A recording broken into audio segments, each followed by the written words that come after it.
months of the Merlot. So the oak is going to be a little bit more pronounced, and with just 4 months in the bottle, it is still kind of wrapped into itself. But try to give this a little swirl and see what happens for you. And I will tell you that the Cabernet Sauvignon in 2008, this is going to be a superior wine for Barboursville because our winemaker, Luca, determined that he did not have enough Cabernet Sauvignon to make the reserve.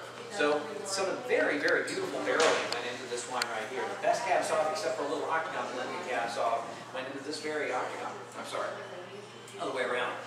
But I'm actually a person that does store a bit of this in my own basement. I love this one. The Franc is my favorite. I'll pour that for you next. But the Cab Sauv of 08 is really exciting. I have a feeling in 3 years from now, this is going to be very nice. A lot of fruitiness coming through, but if you get past the smokiness that to me is very forward, you will start to see some pretty things. I get a little plum. I get a little dry berry fruit. And pretty good ageability, even for a $15 bottle. When you say that it's wrapped into itself, well, the flavors of the wine haven't really started to come through. The tannins are still a bit bitey yet. And another year or two, those tannins kind of soften and get out of the way, and then the fruit can really start to come through. A lot of people talk about sherry coming through on this. If you know Cabernet Sauvignon, this may appeal to you, but I find this more Virginian style than like Napa Cabernet Sauvignon. If you are interested in more of that style with leathery and spiciness, the Reserve Cab Sauv may be more your liking. You'll see. And here you go, sir. Keep that bucket close. But to me, this is a very beautiful $15 bottle, y'all. It really has the possibility of aging. And with the American economy taking a bit of a downward turn recently, you may have heard about that, this is the kind of wine that a lot of Americans are looking for. It is lighter in cost, but it has a lot of aging potential.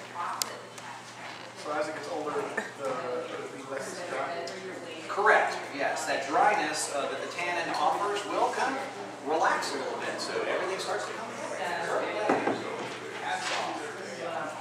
We're making quite a bit of this, over 3,000 cases all.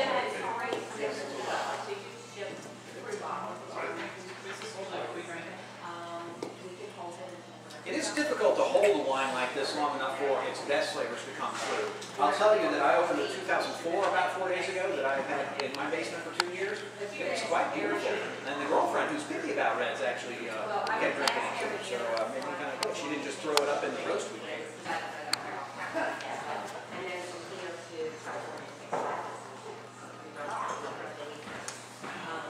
How are we doing with that, folks?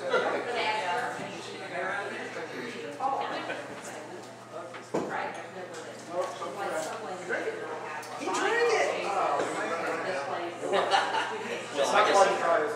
Yes, Merlot's had a little less barrel time, well actually about a third of barrel time with Cab Sauv, but the barrel is still pretty old for the Cab Sauv, because that does have a nice little level wine and come a little fast.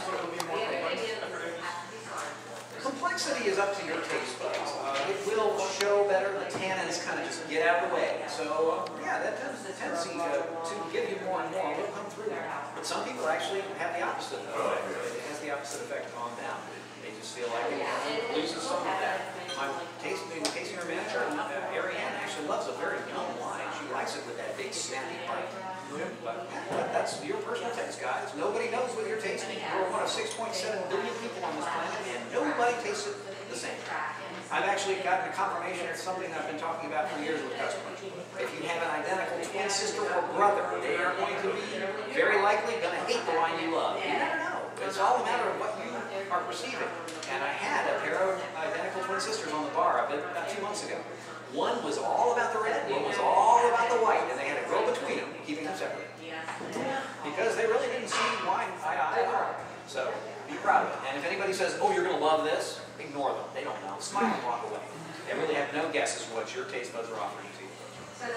Okay, it's time for my personal favorite on the bar, guys. My girlfriend really hates this one. I'll see what you think. Cabernet Franc in the Reserve style. Now, when I say Reserve at Barboursville, that means that Luca is looking to the vintage to see which one of the areas of the Cab Franc that he feels is really the best. But I think I mentioned on the earlier tour that we grow 5 kinds of Cab Franc. Now, that is what is blended into here. In my 5 years here, Luca has never made a non-reserve Cab Franc.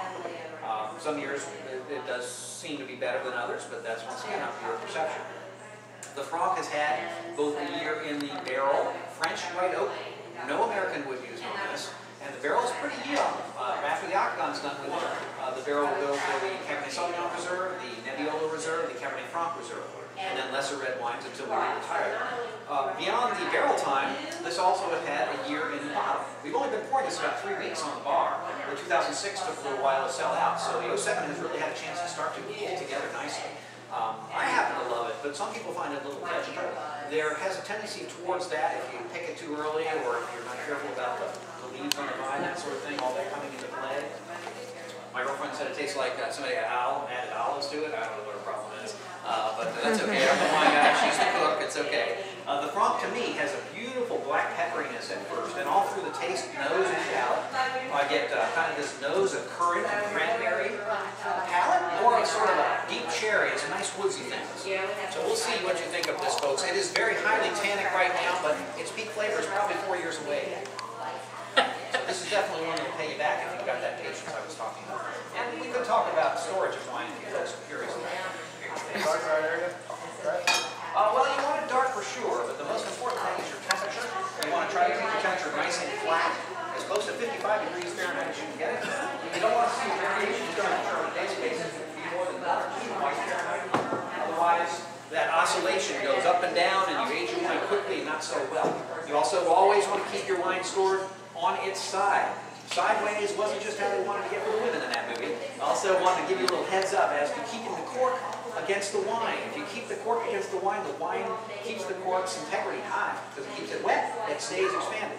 You store that bottle standing up for a few weeks, that cork can start to dry out. Next thing you know, vinegar bacteria and other nasty things can sneak past the dry cork. And you're cooking with it. I don't want you spending $22.99 on a bottle to cook with. You know, if there's this much left in the bottle and it's nasty, hey, you can still cook with it fine. How do you feel about plastic cork? I have no problem with them. There are good and bad versions of artificial corks, screw caps, but some people have designed some very good elements like that. Sometimes they just put rubber stopper in there. And that's not the kind of wine cork you would ever put in a wine like this, because you need a little give and take for the best ageable wines like this Cab Franc. So if you folks can just understand the potential of this Cab Franc, it will show better in years. Maybe you already love it, I already do.